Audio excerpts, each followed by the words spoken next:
It is career day on season 2, episode 2 of Let's Chat with Kat and Pat.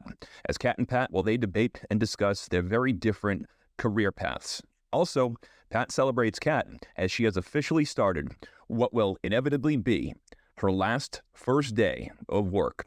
All that and so much more coming up right now. It is season 2, episode 2 of Let's Chat with Kat and Pat. Take this job and shove it. I ain't working here no more. It is season 2, episode 2 of Let's Chat with Kat and Pat. Patrick Gilroy, Katrina Pateri here talking to you guys about the things that we want to talk about, the things that you guys want to hear about. And in our chaotic lives, Katrina, I feel like one of the things that stresses us out a lot and contributes to the household in so many positive and negative ways is work, right? Like, work sucks, but work is something that we need to do. Yeah. So before we get started on this, I do just want to highlight. So now that I'm like 100% remote work from home, and you had your little snippet this morning where you were in here and I was next door in the office, your radio voice is like Booming. Well, So, it's not a snippet. It's called a radio hit. a radio hit. And I was on with my man Pete the Meat Shepherd in Southern Florida. So I know. Well, I'm like smirking here because now I'm hearing radio voice all over Well, again. yeah, of It's my course. second time hearing it today. The gentleman that's going to marry us and my best friend and the godfather to my kids,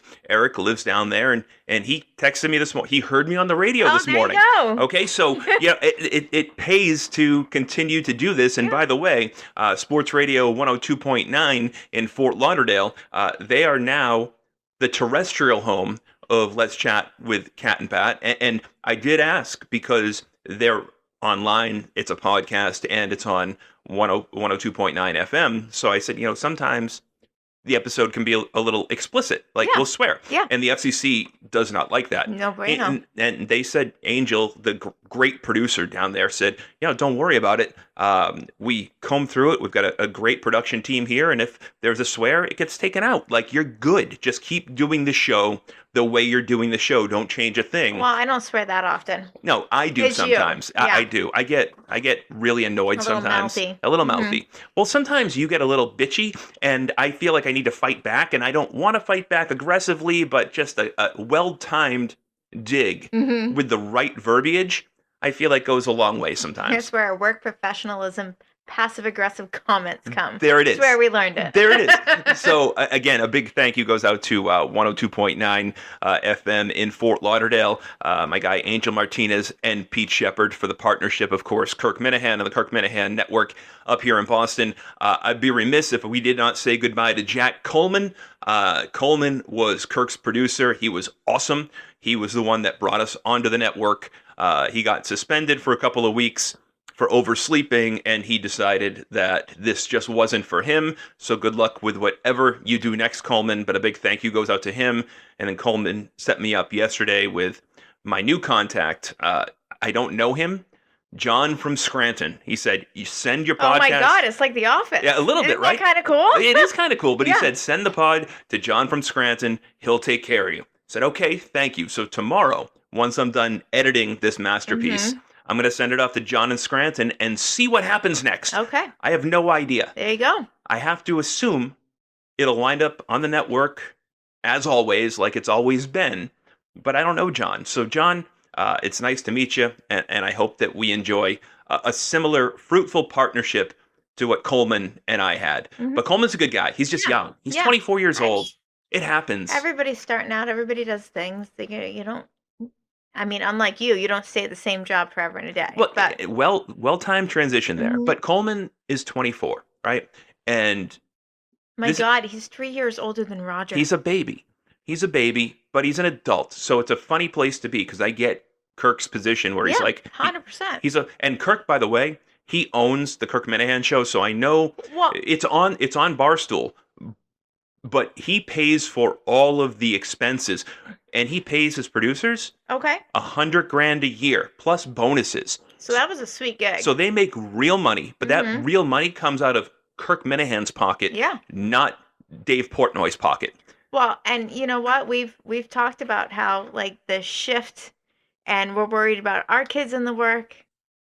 the Workforce, workforce yeah. and like the commitment and the different way there has to be like it's a mental shift change, and I don't know that we're equipping kids out of college to be able to like work. I'll tell you the God's honest truth. When I was 18 or 19 years old in my freshman year of college or whatever, going to school to be on the radio, and I've told you this story, but have never said it on the air. I was working at the North Shore Mall. If you're going to talk about the Billy Costa and Yeah, having to wash right, Maddie's car, you did talk about it as a podcast. But the point is, Billy told me, he says, if you want the This is what you internship, gotta do. you want the job, Yeah. you have to be there at 3:30 a.m., not 3:35, not 3:25. Be there at 3:30. They'll be expecting you. But if you get there any later than 3:30, It's gone. don't come back tomorrow. Yep. Which is really not that much different than what Kirk said to Coleman. 100%. The difference is I was grateful for the opportunity. I couldn't sleep that night, couldn't wait to get there in the middle of the winter, and Maddie throws me the keys to his Lexus, says, wash it outside, like with the hose. It is what it is. But that, I know that I haven't had the most successful radio career, but that did lead to 2 decades on the radio. Yeah. I mean, you're fulfilling like a hobby. You're It's a scratching the itch. You know, it could have gone better. Again. Well, you know what? You met me too late. I'm so sorry. Well, I met you too late, and I made way too many mistakes too early.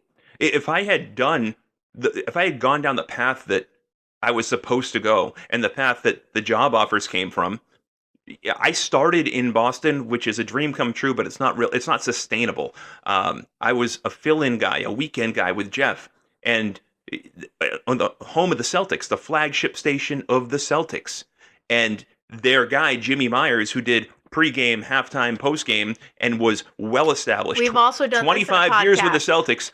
Had a contract dispute, Mhm. and they needed people to fill in. So Jeff and I got the chance of a lifetime, and we wrote it out for as long as we could. But what I should have done is gone to Little Egg Harbor, New Jersey, like Eric did. Yeah. And gone Taken whatever opportunities you could. gone to and a small- traveled and not gotten married to a horrible exactly. person. I should have been a big fish in a small market Yeah. and done that and worked my way back here, and I didn't do it.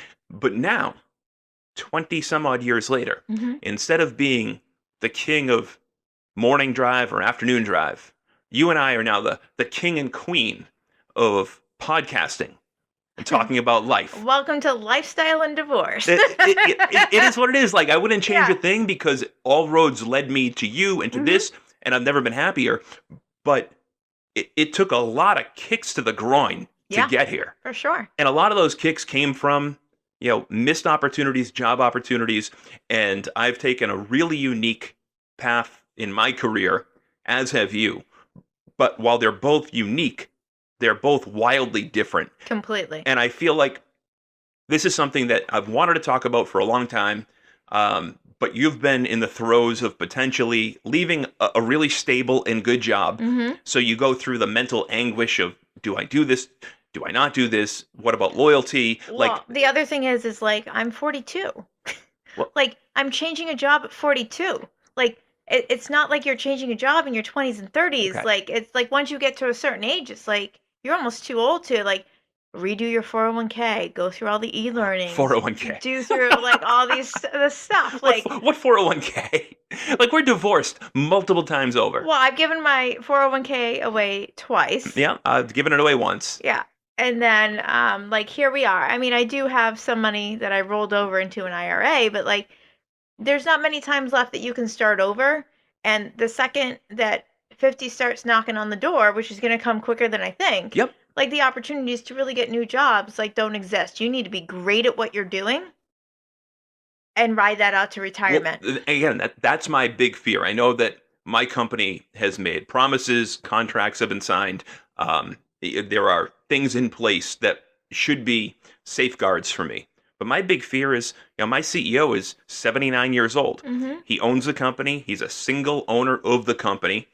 He skis down the mountain every day and lives his best life. He's married to a girl 50 years his Our junior. age. Like, he's got a lot of reason to live. But he and I joke all the time. I'm like, Richard, I need you to stick around and be lucid for at least 25 more years. Yeah. I'm 45 years old. I'll be 45 in February. So you think you're in a tough spot. What happens if at 48 he dies and his son comes in and says, I know you guys all have contracts and agreements. Take me to court. Fuck you. I'm blowing it up. Like, Well, I mean, we better hope and pray this new job that I just took, I get promoted by then, and we'll be set. well, you will be set, but I won't have a job. So I'm Well, gonna be an you know unemployed what? 48-year-old salesman. You know what you could do? Maybe you could do your dream job, and I'll be the sugar mama, and you could be on the radio. I would love that full time. in Florida. Yeah. I could make. I Like, mean, this could be what's happening. I could be in Florida working with Pete the Meat, making 50 grand a year. Mm-hmm. Well, On I'm raking it in. we are raking it in, but you know what? I will do the dishes. I will do the laundry. I will take care of your dogs. Mhm. I will do whatever you want me Yeah. to do. Make sure the pool is clean. We won't have to hire Miguel or Eduardo to No, take care of you'll the yard. be my pool boy. I'll be the pool boy, and we could live that life, and I Mhm. could love living that life because I have been the heavy the entirety of my life. So if at some point I am accepted into and welcomed into not being the heavy and just contributing what I can, doing what I love, Yeah. my God, I'd be the happiest guy alive. And right now, I'm pretty happy. That would just blow my mind. Well, that could be our backup plan. I don't want that to happen. I want to stay where I am. I want to, sling lollipops. Well, we need at least 10 more years of lollipops. Well, okay? we need more than that because And then we can do a contingency, but We like need more than 10 that years because will be good. our CEO has brought in, me, our VP of marketing, our president, and like one other person into this. He won't call it a pension, but he calls it retiring with dignity. And there's paperwork in place where once we hit 67 years old, we're going to get our salary Mhm. for X many years. That's amazing. But I want him to be there when I'm 67 to make sure it happens. That's 23 years from now. Mhm. So if he's 80, that means he's going to be 103. I don't see that happening. It might. His mom, my second week on the job, he knew that he took a liking to me, and his mother passed away at 101 and So it's invited me to likely- the funeral. But at the end of the day, we are good with his son.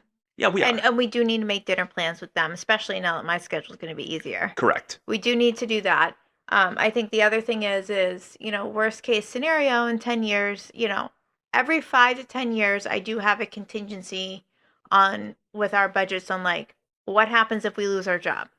You said on episode 6, because I did my research, but if we that d- every 5 years you do a reset of your life. Yeah. And I said to you, does that mean, because we're approaching our 5-year anniversary, Yeah. which is the same weekend of our wedding? Mm-hmm.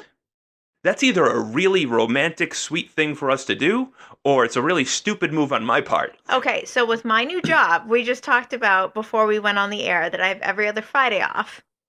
So we just talked about how maybe you need to use vacation time strategically, and I want to see your calendar, and maybe take one Friday off a month that I'm off, which means that our 5-year shakeup could be more travel next year. Okay.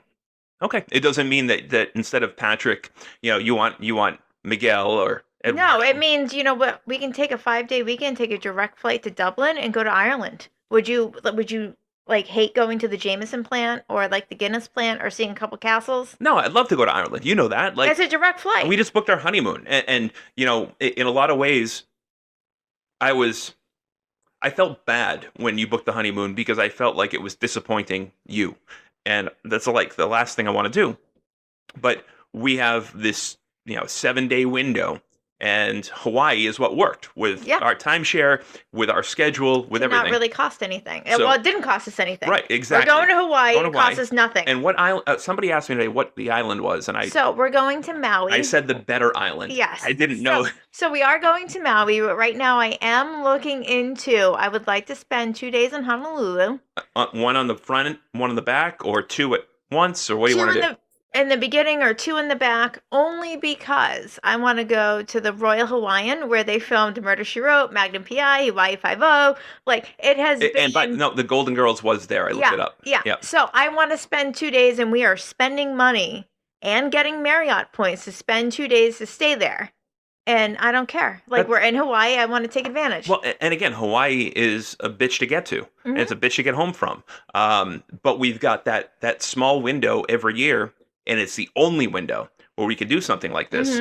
So we have to make sure that that trip counts. Like we're maximizing our time. But I feel bad because on one hand, I know the honeymoon that you wanted to have. Yeah. Like I wanted to go to the Amalfi Coast.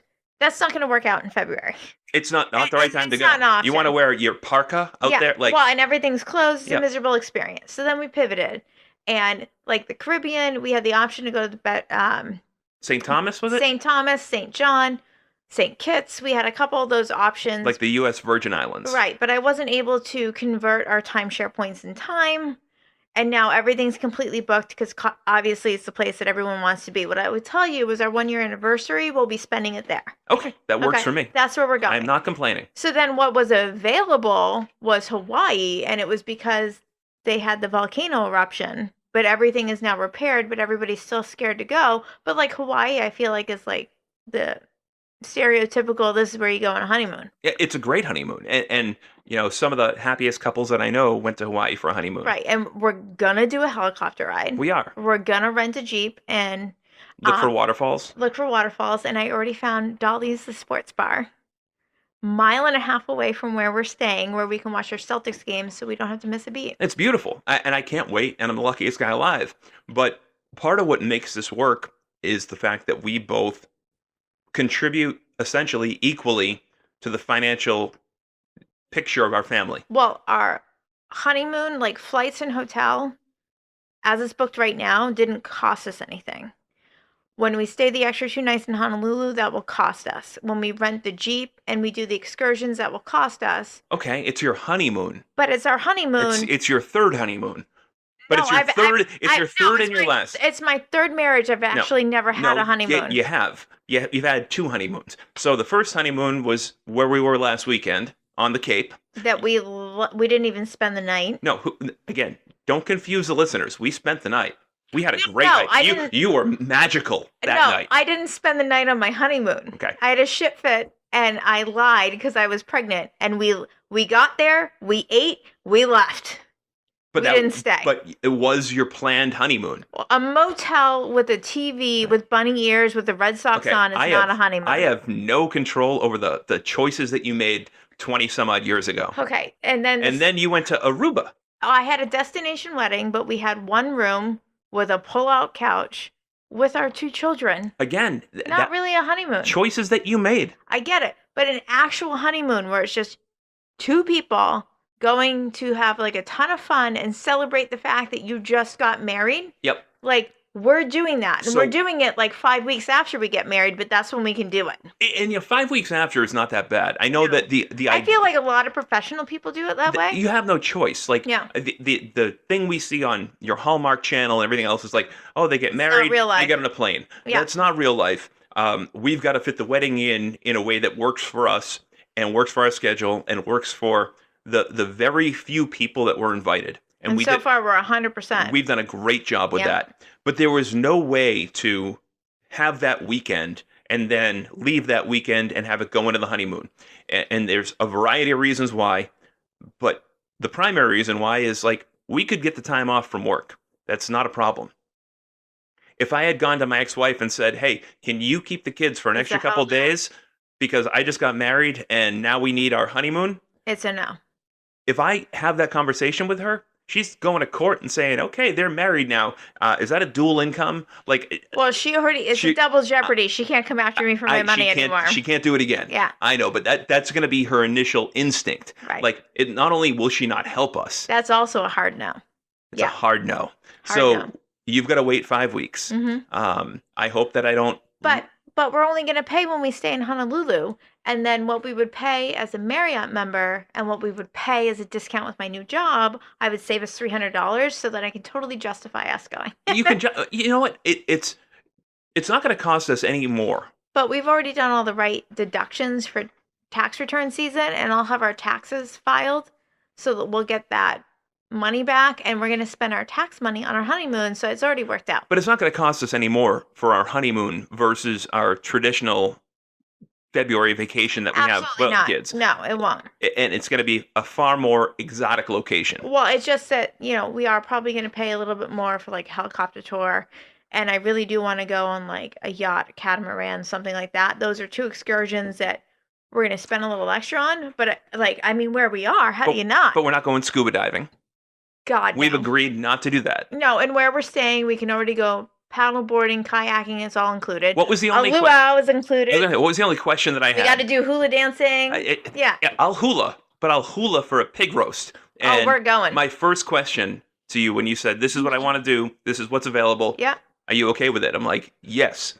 Are we going to roast a whole pig like you see on TV? Yeah. And you're like, yeah, that's what they do. It's part of the experience. We got to do it. I want to see the big pig on the stick over the fire. We're doing it. I want to eat that.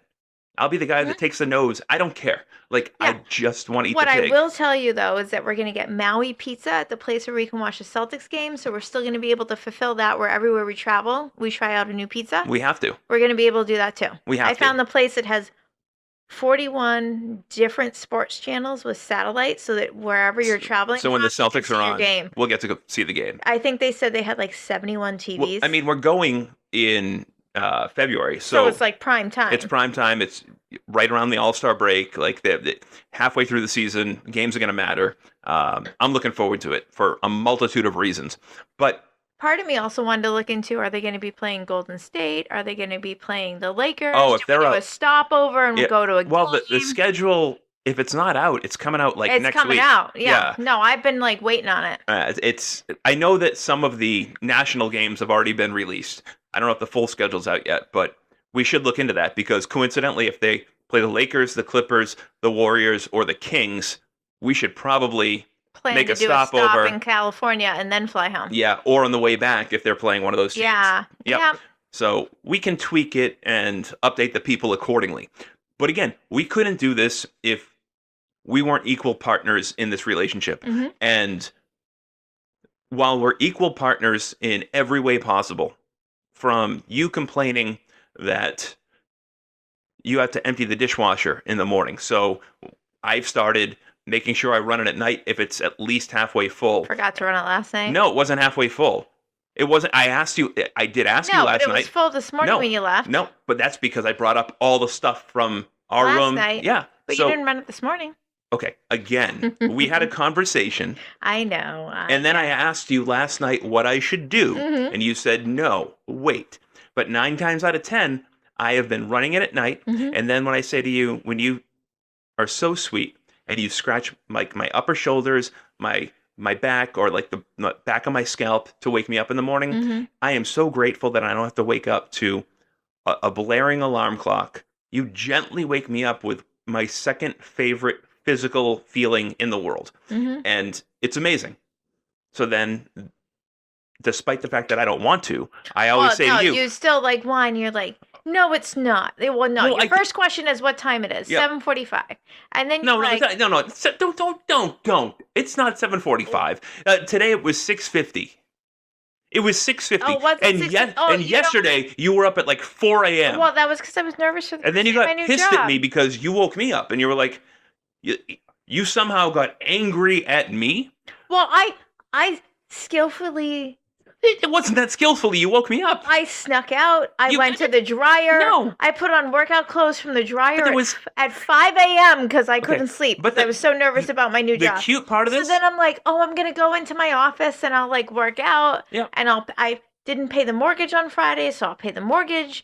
And I've got like these little things that I have in my head that I'm gonna do, and like really just be like zen before I go to my first day. And I didn't bother you. It didn't even last 10 minutes. You're like, what the hell are you doing? And you're walking in the office as if I've like. Well, no, you woke me up when you left the room.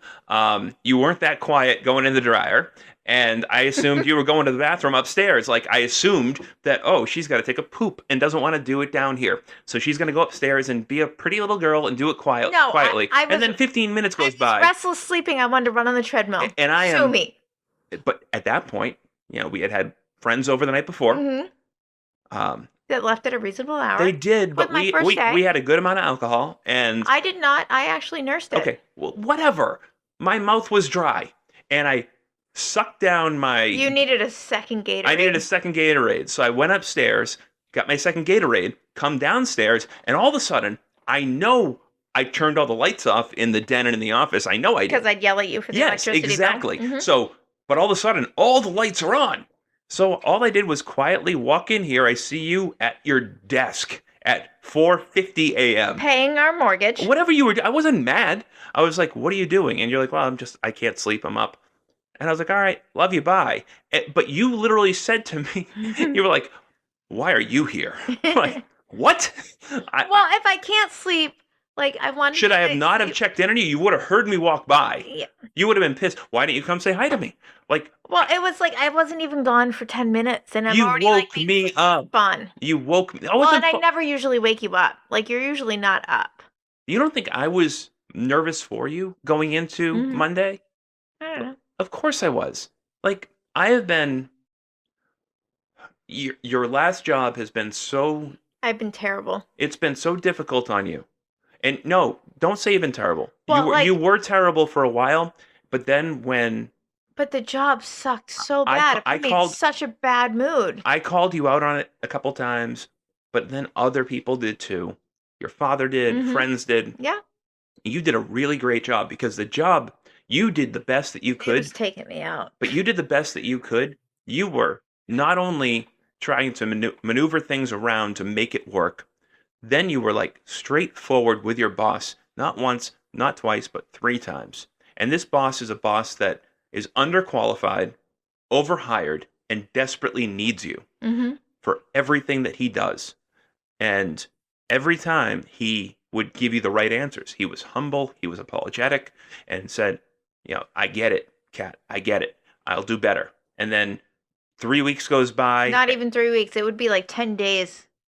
Like Because I could put it in calendar 10 days and then it would be right back to what it was. but you're so optimistic that every time you had the conversation, I gave him the opportunity. you would every call time. me and be like, things are getting better now. And then the next week, It's you'd gonna be be so happy. fine. The next week, you'd be so happy. You'd be like, Danny's listening and he's paying attention. And I love this job. I love it. And then it just doesn't wind up working for you. Don't worry, I can cut that out. Okay. That's what the editing process is for. Mhm. But regardless, you've got this job that, in fairness, when you took the job, your words to me and to everybody, because you wanted this job before you got it. Yeah. You had lined it up year and a Months half. in advance. Like, yeah. no, because it was pre-COVID that you sort of laid the deck Oh, for the and then job. COVID happened, Right. and then that like delayed So it the was like a job, year and a yeah. half. Yeah. This was going to allow you to work from home, some travel, not a lot, but primarily be from home and Have work. nights, weekends but- off to and- be home with the kids. But and have the a job. family. Your thing was a Like job, a balance. but you wanted a job that was also meaningful. Yeah. And this And a job, purpose. right? And this job, 1,000% checked those boxes, and Mhm. still does to this day. It's meaningful. It's impactful. It's important. Unfortunately, it's not too dissimilar from my job in one way, where you guys probably grew too quickly for the lack of infrastructure that you have. Mhm. So you don't have the pieces in place to make it work the way that it's supposed to. When you guys go to your meetings and you have the big conversations about, on a national level about how we're going to grow this thing and what's going on, like it all looks good. The long and short of it is, I miss the corporate world. I did. You did. The small business thing where we're figuring it out. You're But leveraging other people. You're doing a small your thing. business. That's the thing. Well, no, it's not. But they But- haven't gone public, and it's not necessarily corporate. And it was just like, you can't. I'm sorry. I'm not going to work like a dog, and like I'm going to work like a dog and do 60 hours a week. And you're like, I'm going to give you more money, and it's $1,800. So fucking take it back, because it's an insult. You worked like a dog for 3 years. Now, in fairness, you did make more money every year. Yeah, I You did. You did. You did a great job. I hustled and found a way to like The- get grant bonuses, to get bonuses, to do referrals for new Yep. sites. Like anything I could hustle to increase my income, I did. The biggest insult, I think, to you and to your peers was probably the hiring of the new boss, not because of him, but It because wasn't even an opportunity for people who qualified to interview. right, nobody Like at least give the courtesy to interview. nobody knew that it was happening. No. So then all of a sudden, you meet a guy 10, 11 years your junior that has no experience in the world that you guys play in, and he's like, "Hi, I'm your boss." Okay, maybe he's a fast learner, and maybe he's going to get this, and he's going to take the things that he knows from his previous experience and make you guys better. But after 3, 6, 9, 12 months, it was clear that maybe he was awesome at what he used to do, but there was a disconnect here. Correct. So the problem is, you can only ride that out for so long. So when you put yourself up for your new job, and I desperately want to tell people what it is, but I can't. And that No. bothers me It's super secretive, badass. We can't. because But it's a good fucking job. it's not a good job. It is a life-changing job. Mhm. We're going to rename the show to, hey, we're here with Kat, and Pat's hanging around. Like, Yeah. she landed the role of a lifetime, and I couldn't be more proud of her. I feel like hard work did pay off. I will be mildly, I don't know. I'm going to take some mild credit here. I did help you rework your resume. I Yeah. did help you Mhm. present yourself in the right way for this particular opportunity. We did do practice interviews. We did practice interviews Mhm. together. Yeah. And there was no guarantee after your interview that you were going to get an offer, but the hiring managers that you interviewed with gave you immediate feedback and said that you crushed your interview. Well, that was one of my questions at the end was like, how did I do? That was my question. Right. And that's Like, a great question to good ask. It's a question. ballsy question to Yeah. ask because, you don't want to waste their time. They don't want to waste yours. So just like when I go and I present to, we can't sell to Target. Mhm. For whatever reason, the owner of my company pissed them off 12 years ago. He got belligerent and angry and left the office. They won't buy from us. I have presented to them. For 8 or 9 years, they would not let me in the office. Mhm. Now I am allowed in the office, but I think they do it to entertain themselves. Okay. It's like a joke. Or But they're a good fill-in backup option. but I do ask them at the end of every meeting, like I do with everybody. Like, all right, is there a next step? Is there something that you want me to do? Mhm. What can I do to help? What can I do to be better? And is there, of the 12 items I showed you, is there one item that has a chance to live? And Target says no. But they've thanked me every time for asking that question. Well, it's a lot of people don't have tough skin. You have to be prepared for the answer not to be good. I don't want to waste my time either. I don't want a buyer saying to me, "Oh, those 4 items, Right, and I then you're love trying those." to keep them warm for So- like 6 months. But then I It's got to like, fill out yeah. massive amounts of paperwork, and they have to audit the factories. And But no. right then and there, like, is it worth it? Is it not? no. And so, like, when I asked that question, like, how did my interview go? What do you have for feedback to me? It was like, I hate my current job so freaking much that, like, I want this job so bad. But if this isn't going to work, I'm being recruited for a couple other places. So then I'll just shift my mindset and go do something else where I'm going to make a ton of money and it would be okay. But I'd be making a ton of money. But I guess But this is the job. Like, this is the job. This Like, is- I am smitten. well, the company that you're with is not going to disappear. It is not a startup. It is not a company that is in any financial trouble. It is guaranteed to be here 50 years from now, 100 years from now, and it has been here for that long. You've got a job of a lifetime. I'm back with corporate, thank goodness. But what we said when you got it, in addition to being super grateful and like getting on our knees and thanking the world, is that this is, unless something goes horribly wrong, this is the last job you're going to take. Yeah, I can't do another job. So- like, this is it. But that led me down the path of what I wanted to sort of discuss Mhm. tonight. It is, I don't know what the right way is. So, my dad was with the Lynn Fire Department essentially from the time that he was 22 Mhm. until he was 60. Well, my dad was with the military from when he was 17 till he aged out. And my dad was with the FAA from 22 until he was like 57. So it got ingrained into me Yeah. growing up that like Longevity, loyalty yeah. and longevity matter. Mhm. Now I get it. When you're working in you're a civil worker, you're working for the state, you're working for the city, your benefits are unbelievable. The 401k, the Mhm. retirement, the pension, the benefits, I get all of that. It's not necessarily about the money. It's not always about that. Sometimes it's about lifestyle and loyalty. Circumstance. Yeah, circumstance and loyalty to the people that employ you. Mm-hmm. Now, I'm in a unique place. I took a sales job at 21, 22 years old, selling towels and rags, like in Lynn, Massachusetts, a company nobody's ever heard of that was doing $5 million a year, paid me a good amount of money to come in.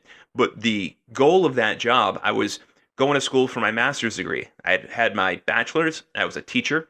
But in Massachusetts, you need a master's to get tenure. Mm-hmm. So the job was a means to an end. I got good at it fast, and I made a lot of money.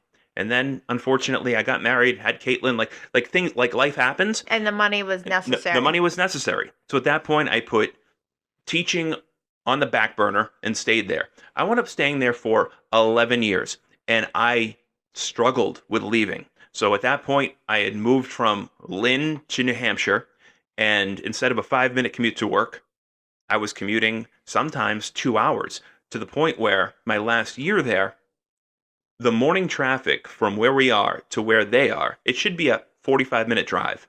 It was taking 2.5 hours, so I would get up at 4 to avoid the traffic, go to the YMCA, get my workout in, then go to work, and then leave work at 5:30. But then leaving work at 5:30, taking 93 north, I'd get It's home. a disaster. I'd get home at 7:30, 8 o'clock. Yeah.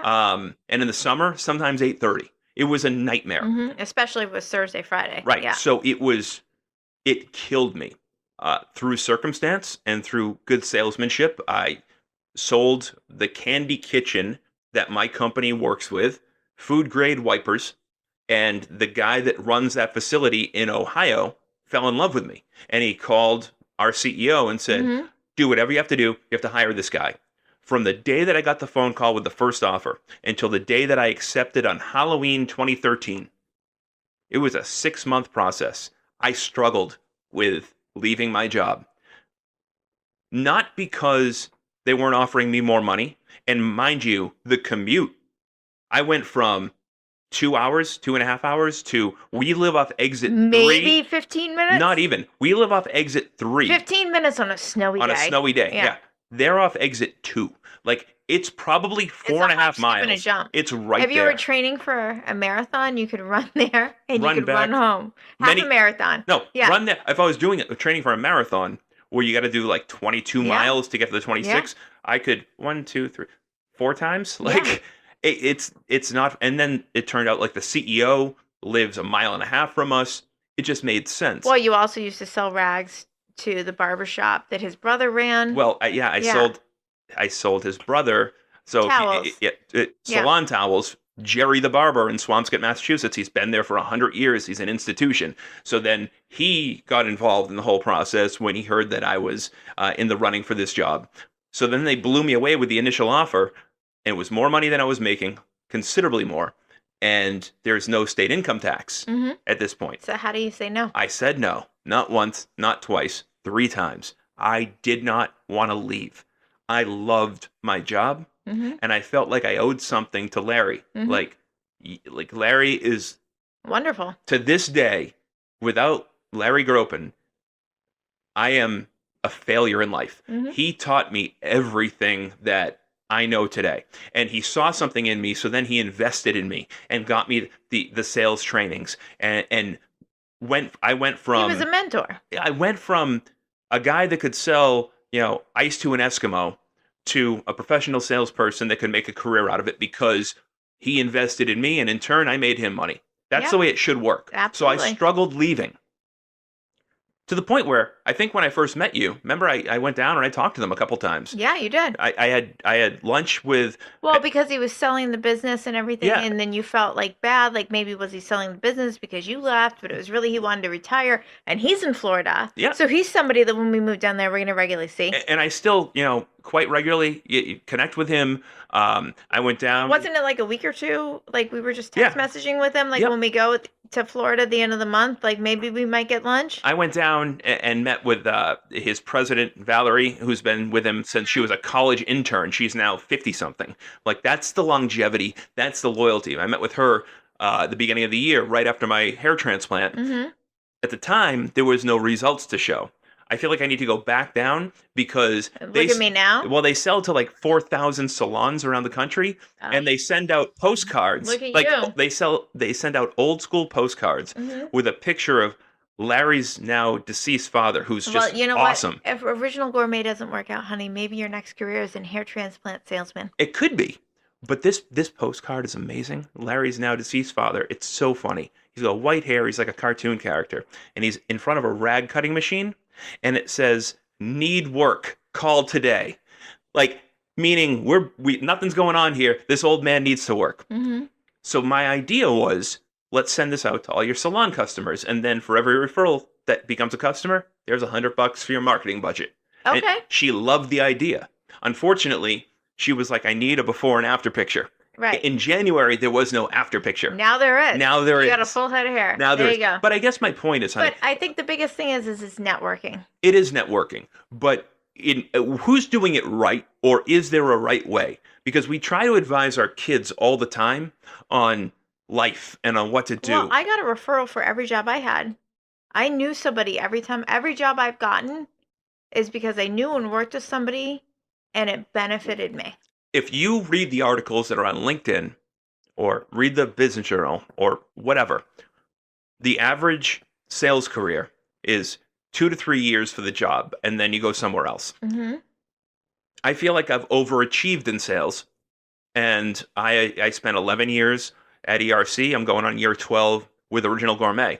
My entire professional career has been spent with 2 companies, where at one company I legit sold rags, and the other company I sell lollipops. And every year, with the exception of my first 2 years, I have made 6 figures. Mm-hmm. So I can't say that I'm doing it wrong. However, I have had a dozen recruiters tell me that I am doing it wrong, that I can maximize my income by leveraging my success and going somewhere else. I don't think I'm built that way. I don't think you missed the boat. As somebody who's had 7 jobs in the same timeline. Like part of it's true, part of it's not true. No, I don't think you missed it. Okay, we talk a lot and we joke, but you spent a lot of time at Victoria's Secret, and then you became kind of a big deal. And at the height of their success, Well, I had a career before that too. well, I know, but I feel like that career led to Victoria's Secret because you were young with Best Buy and young with Apple, but you got management experience, Mm-hmm. which then translated to Victoria's Secret. And you can't forget. Well, but Victoria's Secret was also mom hours, and I was in the throes of being a single mom, but what and happens? I needed that schedule. But what happens to you every time you get a new job? Mm-hmm. You might take it for, like, you took this last job because of me and my kids, Mhm. and somebody needed to be home. You always have a reason for taking the job, but then you overachieve every time. Right. And well, so it was like, I grew up at Best Buy, and that job was fantastic, and I thought I was going to work there for like 20 years. But that was also where my first husband worked, and it was You not made the the right. juju. Imagine if you had chosen And Circuit City. Oh my God, and I got recruited to Tweeter, and that went under. Like, there were so many different reasons to leave, but I was super loyal to Best Buy for 7 years. But Best Buy kept laying off people during that time. But Like, you were a young gun. and while it was, I always survived the layoffs, but it was inevitable that was going to continue because Best Buy grew during that internet bubble, and I totally maximized my earning potential and stocks and everything during that internet bubble.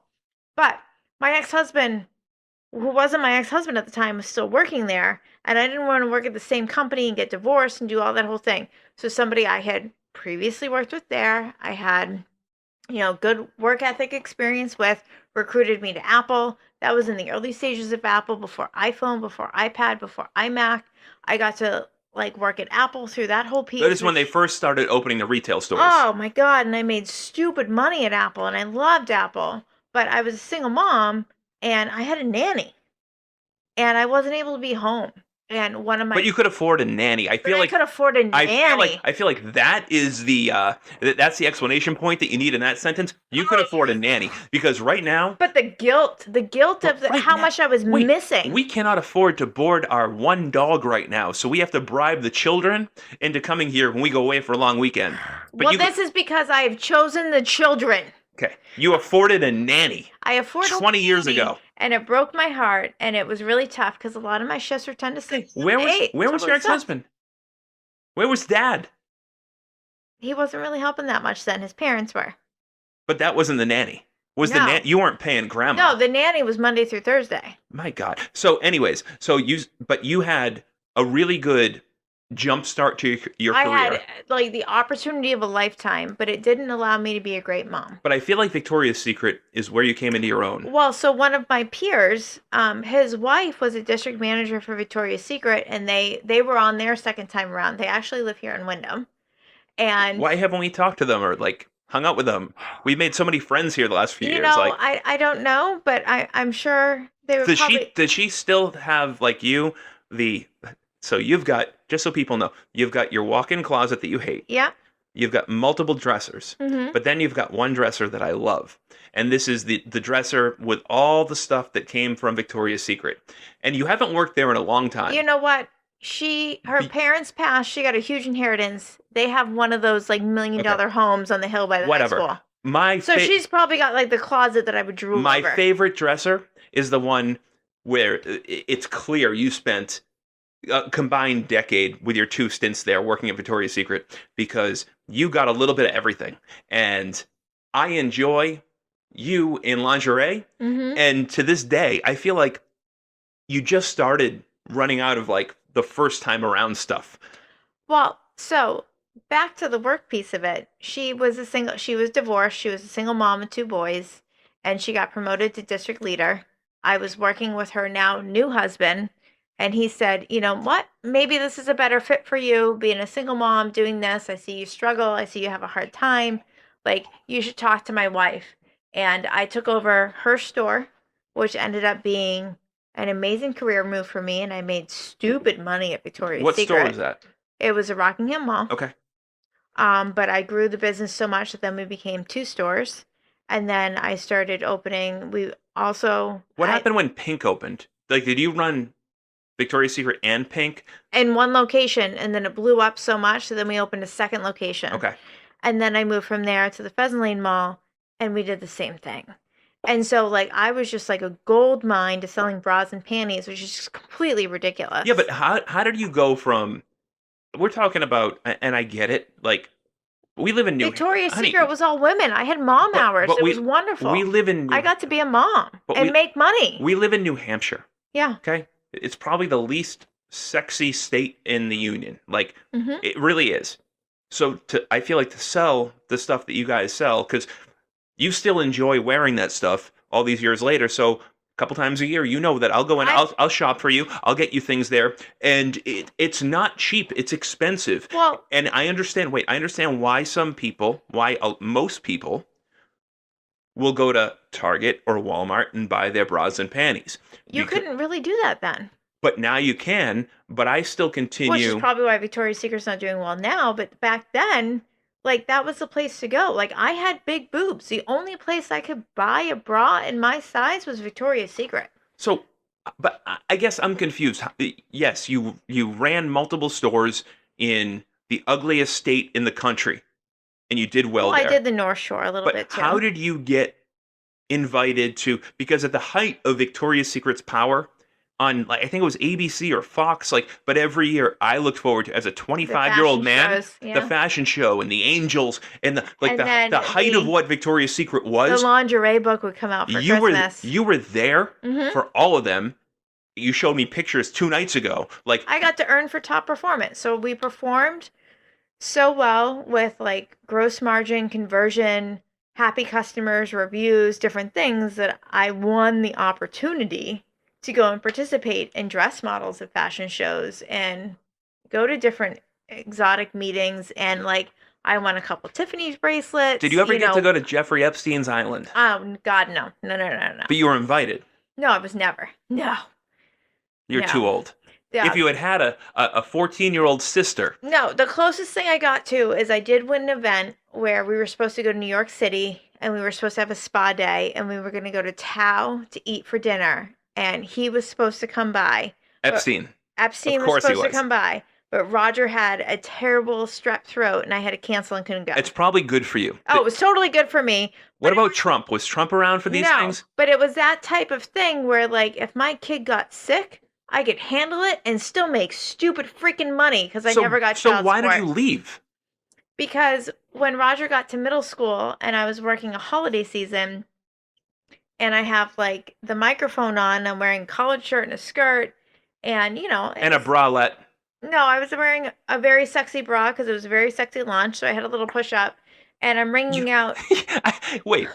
I don't need a push up, but I'm wearing it because I'm supposed to wear it Do to you sell have it. one? Do you have? I would love to. Oh, we have them. They're in You the. don't ever wear them. No, because I don't need the I push up. want to see it. I don't need an extra cup. I know, but I'm just out of curiosity. But what in Can you- those days? Can you satisfy my curiosity after the show and put on a? I want to see what that looks like in a push-up bra. I can't even imagine. Yeah, and I would those- buy anything from you. Yeah, in those days, what happened was is you would get whatever the launch bra was for free, but you had to wear it for the week during the launch so that you could increase your sales. And if you increase your sales and you hit your goals, then there was an extra bonus to the store manager. And I wanted that freaking bonus. Yeah, but your boobs. So We're like insane. But if you had saggy, ugly boobs, It wouldn't have worked. so you made the extra bonus because It You're- worked. you know what? have good DNA and impressive It tits. looked good. I went from being a tomboy to somebody who worked at Victoria's Secret, and it I worked. got news for you. I saw the pictures of Tomboy Katrina. She was hot as hell. Well, so Hold on. In fairness, what is the picture that I fell in love with you on? when I was at the Red Sox game in the rain, And wearing what? Red Sox hat and a raincoat. Yep. There was no. I had no idea that you had cleavage. I didn't see your hair. Well, you know what? Like when I would make some of these bonuses, they were pretty extensive. It was a big deal. I was a single mom, single income, didn't collect child support. You don't have to like, justify it. owning my own house, and the company's giving me something free to wear as personal testimony for the majority of women coming in shopping who were like, it's my anniversary. I just had, like, I'm done breastfeeding. I just survived breast cancer. I want to do something to feel sexy. Here's what I'm wearing. I'm a single mom. I got this. I could relate. Like, I worked that fitting room and related to people like nobody's business. You did a great job.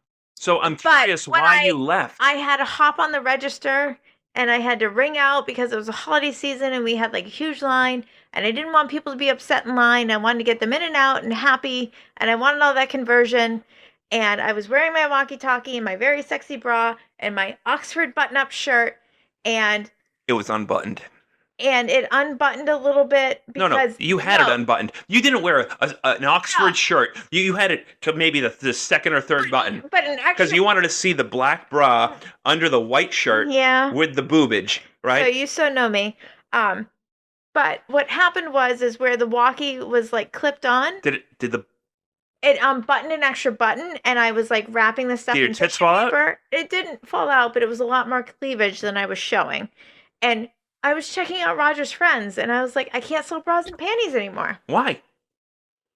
What did Roger's friends? Oh, here I we go. didn't want No, to be a sex no, symbol. here we go.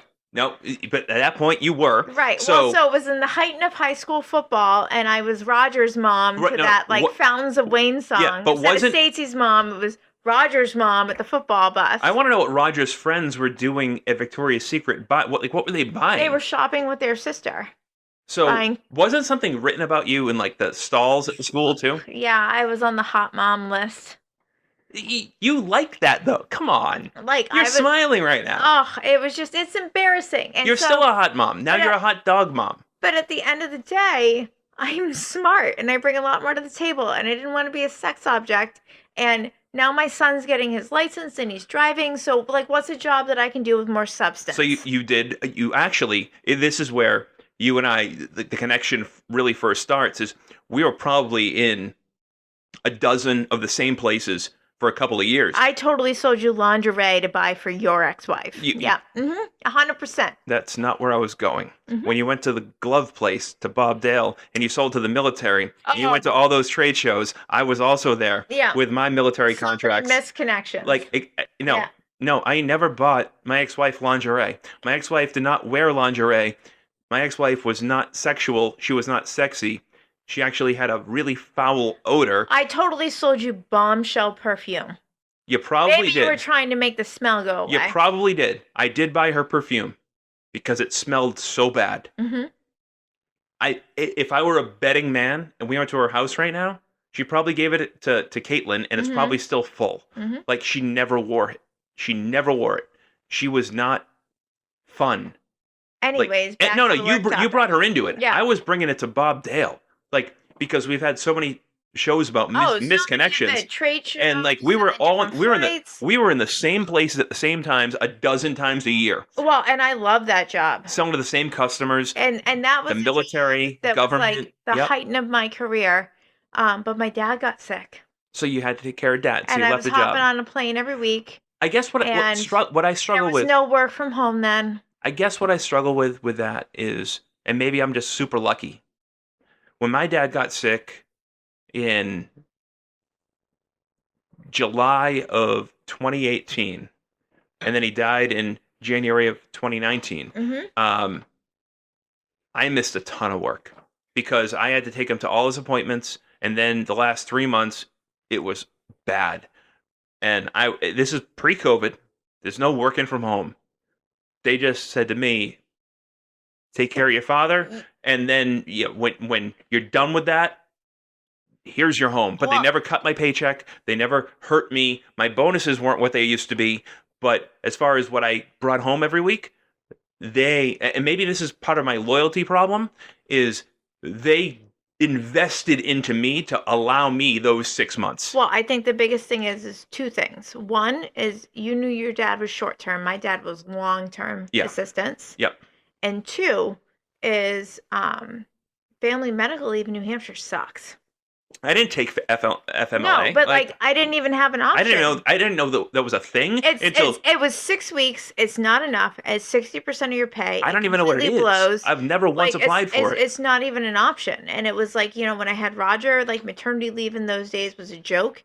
If we lived in Massachusetts, we'd have really great options. In New Hampshire, it sucks. You did not want to stay home after you had Roger. Could you imagine I was so staying happy home? to go. You were so happy with your husband, and you wanted to be there with your new young family. Right, but like in general, like it wasn't an option. So my thing is I needed to figure out like how can I work and still earn what I'm earning, And you did a great job. but how can I be home and not hopping on a plane? Do you feel, I guess my question is, do you feel like you had a great experience at Best Buy, you had a great experience at Apple, you had two great experiences at Victoria's Secret, Hmm. I had a great experience at Bob Dale. and a great experience at Bob Dale. And It's- I got to tell you, when you went to KinderCare, you fell in love. Yeah. You were so happy, and I mean, I wasn't making a lot of money. no, but I was happy with you were willing to take a pay cut for the work-life balance. for the work-life balance and to have a job that you felt like had meaning. Well- That was important to you. Well, I think it was like in my span of my career, I had opportunities to be really successful, make a lot of money, get the right job titles, and do different things. But it always meant that I had to sacrifice stuff at home. And I couldn't do that in different stages of my life. Like I just couldn't. And I had opportunities when I worked at Lens Crafters to be able to like move and take different promotions and do different things. Unfortunately, you And fell in love with me. I met you. Like you literally said to me, I literally met you like 2 weeks before those opportunities became about. But your kids needed, they Yeah, but needed time, they needed attention. you didn't choose not to take a promotion after knowing me for 2 weeks. No. I got news for you. We went on a first date, had a second date, and then outside of the hour in the hotel, Well, the thing was, is COVID happened, so that kind of blew that up too.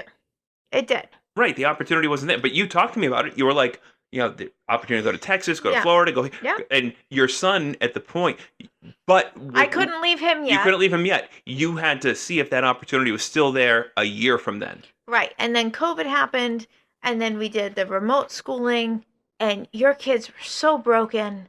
And it was just like, here's this opportunity to do a work from home, work in education, have a job that had like true meaning, but I could have nights and weekends and like be home and enjoy you as actually having a partner.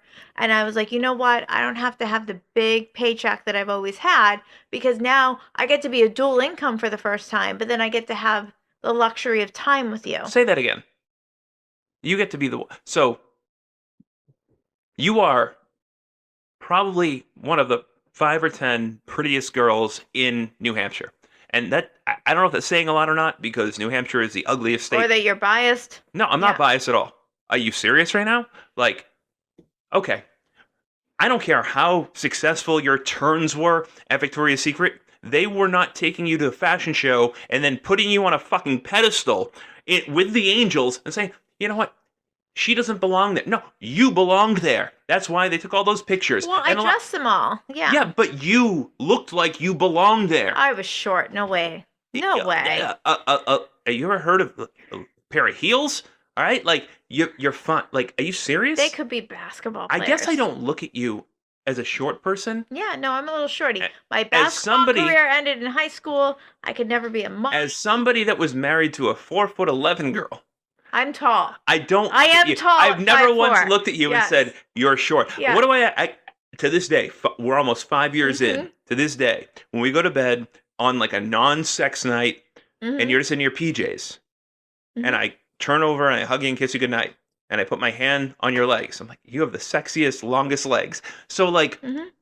you're not short. Well, but I learned it from working those fashion shows with the models and how to accentuate. But you do a great job accentuating. Okay. But my point of the conversation is very simple. Is there, because if you are Roger and you are going into your junior year of college, It's embarrassing for you're- your mom to work there. okay, no, that's not where I'm going. If you're Roger and going into your junior year of college, or you're Connor and you're a year away from high school but a wild overachiever, or you're Caitlin who is unsure of her future but still thinks that she wants to do something with beauty, is there a right message to tell the kids? Or is the message that your father taught you and the message that my father taught me, is that wrong? Like, I don't think so, because you know what? I could have left Roger for a total of 6 weeks when he was 2 years old, gone to air traffic control school, and be working for the government with a pension close to my retirement, making stupid money right now. But I didn't want to leave my kid for 6 weeks. So, You again, had a similar opportunity too. I, yes, I did. I did. But it was just like you have with to the make those MBTA. choices. Yeah, Like, and I didn't take it. But mine was my motivation was different, because when the MBTA thing came up for me, I had family in the higher ups at the MBTA, yeah. and I was graduating high school, so I wasn't sure. I knew I wanted to do radio. That's all I knew. It's all I loved. I had gotten very lucky, and while I was in high school, had the opportunity to like be on the radio. So people in high school looked at me differently once I was the guy on the radio. And I was never that popular, but then I lost weight. I'm on the radio, I'm playing basketball, and it fed my ego. But I had family that was high up in the MBTA, and they said, you should do this, and we'll get you in. I took the civil service exam, I got a job offer, and I should have taken it, because what I didn't know at 18 and what I knew at 30 are two different things. Correct. So if I had started with the MBTA at 18, 25 years from 18, 28, 38, 43, You'd be retired I from am- the pension right now. I am retired. Doing your radio career. I am retired Yeah. with 100% vested, which means, let's call my last year's salary at the MBTA 170, because you get paid. You Yeah. probably start at like 60, but you retire like 170. Well, I you- get that for the remainder of my life. So that means the financial pressure is off. Plus they insure me for the remainder of my life. And I could go do radio with Pete Shepard and make 40 grand a year and Well- be happy as a pig in shit. But here's the kicker: is your ex-wife would have gotten 50% of that pension. My ex-wife got so much. Yeah, but she would have gotten 50% of your pension, so that actually wouldn't have been the life that you could have lived. What do you think I did? The pension wasn't big, or the 401k wasn't The big. other thing is my two ex-husbands, well, actually, no, I was divorced from the first one. My second ex-husband would have gotten 50% of my pension that I would have been earning 5 years from now. I guess my problem with the pension, So maybe it actually worked out for us. maybe okay? it did, because we didn't have pensions, we had 401ks, because we worked in the private sector. Correct. I had to drain mine. But we would have been like at the last call Right. for like earning a pension. Like we missed that boat, but 50% of it would have been gone to people we made terrible choices on. Right, but you had to drain your 401k, Yeah. right? I had to drain mine Yeah. to pay out the ex, Yeah. to get them the fuck out of the picture, Yeah. right? And unfortunately, or fortunately, however you want to look at it, because we have kids in common, we still have a minimum amount Responsibilities. of communication that needs to happen. Mhm. And sometimes it gets weird, Yep. like it did this weekend. Cucumbers and And hot peppers. jalapenos. And aren't you impressed with my garden? All of that. Meanwhile, next week the cops could show up. Who knows? Right. There's Dun, no dun, dun. there's no rhyme Yeah. or reason to any of it. That's next week's episode, okay?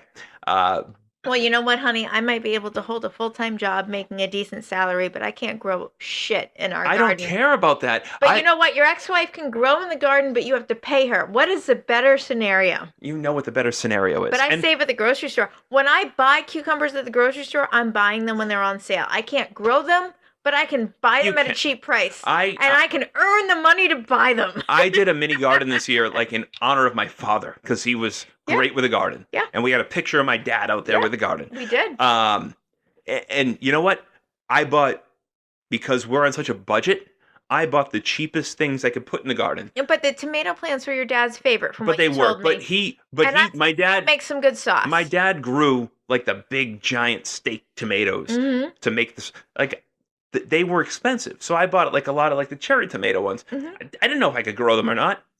I grew them. We've got Well, maybe next year we'll splurge on but the regardless, we have a nice expensive little tomato garden. plants. I'm happy with the garden that we Right, have. but you're growing the garden. I can't grow the garden. I can save us money at the grocery store and earn an income to buy discount cucumbers. I can't grow a cucumber for you, but I can find a way to buy one on cheap. Oh, you can grow a cucumber. You can. You can. Go back to your Victoria's Secret drawer. So I guess my point is this. We give the kids advice, we give them guidance, and we try to point them in the right direction. And all three, we couldn't have three children Any more different. for two people that are in love with each other the way that we are and have so much in common the way that we do. Our kids could not be any more different. And, you know, Connor and Roger have some similarities. Yeah. Because when you look at a picture of Roger when he was Connor's age, they look the same. Mhm. And at the time, you said he was almost going to join the ROTC, where And Connor's... his dad poo-pooed it because but- he was afraid he was going to die. Right, but Connor's We've been in able to Civil split Air that Patrol. from your ex-wife. Right, Yeah, like yeah. so, like there's some similarities there. Roger then got too cool for school, and now he's back to being Where he just got an A and doesn't need to take his next two exams Yeah. in his summer Yeah, class he's because killing he it. killed it. yeah. So like that, but that's the trajectory of a teenager. Like that's what happens. Well, I think the thing is you know what, honey, But what's the right advice? We What had- is the right you know advice? what it was is like, you know what, I wanted to go to business school. I wanted to move to an urban city. I wanted to be a badass bitch in some corporate job. And I wanted to have a corner office in the city you would and be a never big deal. You Okay, wouldn't be comfortable being a badass bitch.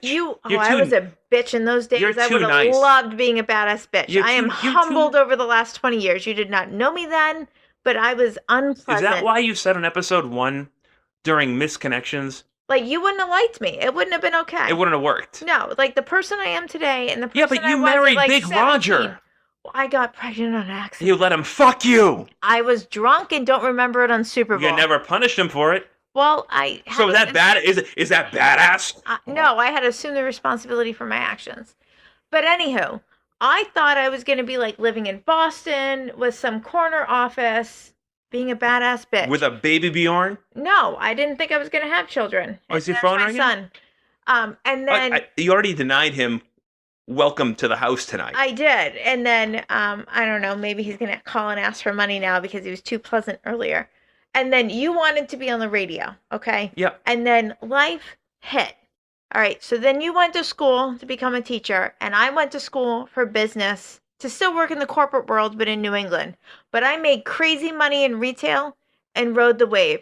And you made crazy money in sales, and we got married to wrong people, and we had children, and we provided for our families because that's what we were raised And we to still do.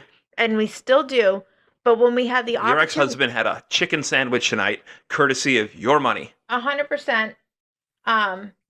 You're distracted. And he has a semi-serious question. Dun, dun, Okay. dun. Well, you know what? Hold on. We might be at our time frame, but at the end of the day, is we had our parents had contingency options for us. Your parents had the MBTA, my dad had the FAA, and we still said fuck you. My only question so is this: my thing is for our children. what's the right plan to give? What's the right advice? I have backup plans B, C, and D for each of our missing children. the point. What's the right advice? You've had 7 jobs in 20 years. I've had 2. Who did it better? I think you did. I think you did. Mm. Coming up on season 3 with Let's Chat with Kat and Pat. Who did it better? I mean, I networked really well and had good relationships that I got very lucky. But you have lifetime relationships with the people that you've worked for. It's true. But we've both ended up working good. I think the answer maybe is good work ethic. If that giant tree in the front of the house were to fall over Richard and crush our house tonight, in a heartbeat. We would not be homeless. No. We would not have to pay for the new roof. He'd No. put us up in a 4-star hotel until the house was fixed, and then apologize to us for the experience of it all. Correct. But I also make him millions of dollars every year. I think it's a two-way street. I think what it is, honey, is if I get to keep maximizing corporate America where I want to be at this job where I am now, and you get to do the loyalty piece, I think the answer is me switching to be the best part in corporate from networking and you being loyal and staying long term. But if a tree fell in our house, we'd be taken care of. Yep. It's the best match. I agree. And speaking of best match, I guess my question is this. Now you know at the end of this episode how loyal I am. Mm-hmm. And now I have to worry about you leaving me for the next best thing. Honey, So now you've seen me give my notice at two jobs. I don't want to get your notice on this job. Honey, my lens crafter's job, I worked for 6 weeks and found a replacement. You did. For this job, I worked a month. And found, I know. Suggest replacements. I know. So okay, so I'm always going to do the right thing. So if you were to leave me, would you do this? Would you say, honey, I'm going to stick around and help you take care of the kids and pay the bills with you for the next 8 weeks? Plus, I set you up on a hot date with this single mom down the street. No, do you think... You're set up for success. No, you know what I'm going to say is I'm going to be like, all right, you know what? We're at the 4-year count that we can move to Florida, and I've sacrificed not having a closet, and I've lived in your ex-wife. What do you mean the 4-year count? I thought... If you're going to start doing this at 4 years... Well, I'm just saying... Do you mean like 4 years after we were supposed to go? Or, no, like we're gonna get married, and I'm gonna be like, all right, so we might be able to start affording to buy a house in Florida, right? So now I'm gonna hold you to it. But you gotta be careful with your math here because we're getting married in January. You know what? It would be like a 3-year. No, right? No, it's a 5-year. Think about this: we are getting married in January of 25. Correct? Right. So Connor is still in 8th grade. At 2028. Yeah, Connor's... he graduates. 2028. June 2028, he graduates. Right, but in 2025, he's still in 8th grade. Right, but I'm just saying, I'm going to start prepping you for the 4-year plan. I told you if you wanted to buy... This is what I want to get for the house. If you want to buy a house tomorrow in Florida. Like I'm going to start prepping and getting you set up. So what it is... So what, if we don't have the house by a certain date, you're going to be like, I'm out? No, I'm just going to start setting you up for success on like, I want the proper pantry and the island and the walk-in closet. If in January 2025, we're not under contract on a house in Florida... Wait, let's do the... No, let me finish. Let me finish. How about... February 2027, since when I was going through your divorce decree, I found out when we got to stop paying for alimony. You bought us a couple months. Fantastic! That's wonderful. But regardless, so in February 27, how old are you going to be? 45. Okay, so, and you'll still look and smell spectacular and be killing it at work and be the best possible partner that there is. So none of this falls on me.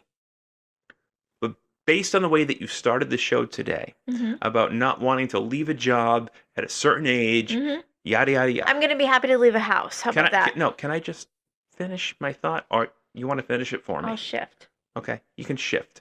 I don't want to leave a job. I want to leave a house. But would you, if we weren't under contract or seriously looking at houses and ready to buy, at that point, you have to pee so bad. I do. It's hilarious. Plus, you want to call your son back. Yep. Well, fuck it all. Or just be excruciatingly painful. Like, spit it out, Patrick. Spit it out. No, I'm slowing it down on purpose. Good grief.